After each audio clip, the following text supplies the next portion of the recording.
All right, this is a very interesting article for the Federalist, Liz, and I want to break this down in case people aren't familiar with the train of how this happened.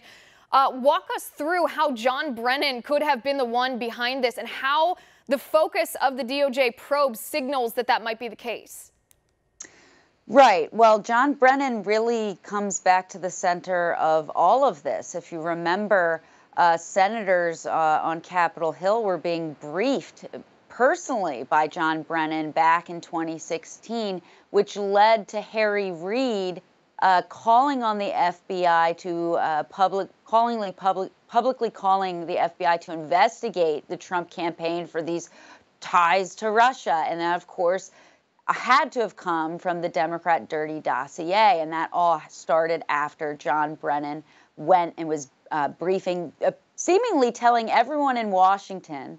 And of course, at the same time, you had all of these leaks and trying to get a narrative coming in the news media, and they unsuccessfully were able to do that until, however, President Trump won the election, and John Brennan and Jim Comey and the rest of them had a meeting in the Oval Office with Barack Obama and Joe Biden, Susan Rice. Then they had a meeting the next day with President-elect Trump on January 7th, 2017, and that's when Jim Comey briefed then President-elect Trump on this dossier to give it a news hook, to make it legitimate in the eyes of the news media, which had up until that point refused to report the crux of the allegations in this Dem paid-for dossier because they could never check it because it was unverifiable. It was completely bogus. However, many people believe it was Brennan's idea.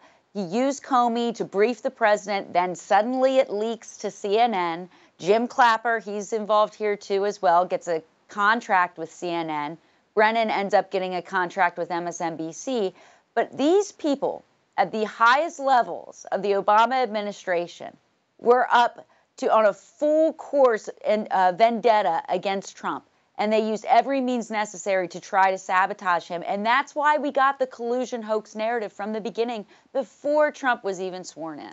Right. And the part of that story that really gets me is that the media had been offered the Steele dossier. They'd been offered to publish this material, and even the liberal mainstream media, as biased as they are, refused to publish it because it was such garbage. The only reason they ultimately published it was because of this allegation that John Brennan got Jim Comey to brief President-elect Trump, and after that, that was the information, that was all the hook, to use your words, that the media needed to be able to report on this, to say, well, the president was briefed on this. Clearly, the intelligence community thinks it's credible enough to tell the president-elect. Therefore, that's the reason that we're publishing it. That's really crazy to me.